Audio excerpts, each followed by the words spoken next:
Sidratul Muntaha, batas makhluk. Tafsir kosmik menurut Ibnu Abbas. Setelah melewati langit ketujuh, Rasulullah SAW sampai pada Sidratul Muntaha, sebuah makam yang tidak dapat dilampaui oleh makhluk manapun. Sidrah secara bahasa berarti pohon bidara, sementara muntaha bermakna batas terakhir. Ia bukan sekadar objek, melainkan simbol kosmik tentang akhir kemampuan makhluk dalam memahami dan menjangkau realitas ilahi.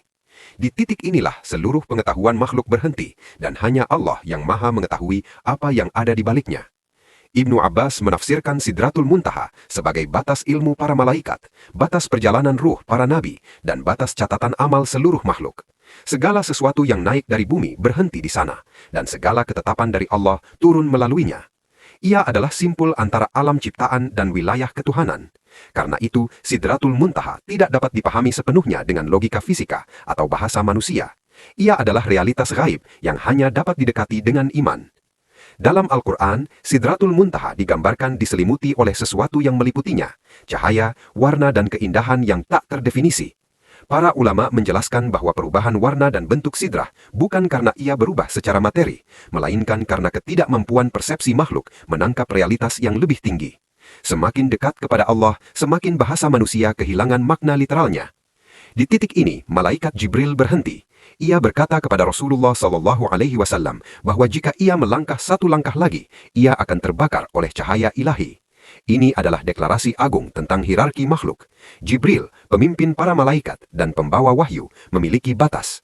Hanya Rasulullah SAW yang diberi izin melampauinya, bukan karena beliau ilah, tetapi karena beliau hamba yang paling sempurna dalam penghambaan. Para sufi menafsirkan Sidratul Muntaha sebagai maqam fana al-ma'rifah, lenyapnya seluruh klaim pengetahuan. Di sini, manusia tidak lagi berkata, "Aku tahu," tetapi "Aku tunduk." Seluruh amal, ibadah, dan perjalanan spiritual bermuara pada satu kesadaran bahwa Allah tidak dapat dilingkupi oleh akal, hanya dapat didekati dengan kepasrahan.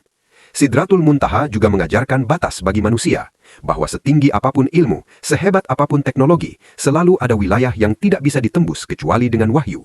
Islam tidak mematikan akal, tetapi meletakkannya pada posisinya. Ada wilayah sains, ada wilayah iman. Sidratul Muntaha adalah garis pemisahnya. Ketika Rasulullah SAW berdiri di hadapan Sidratul Muntaha, beliau membawa seluruh umatnya secara simbolik.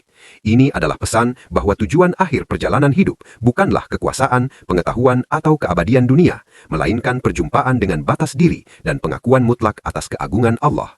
Disinilah Mi'raj mencapai dimensi terdalamnya, bukan naik secara fisik, tetapi tunduk secara total.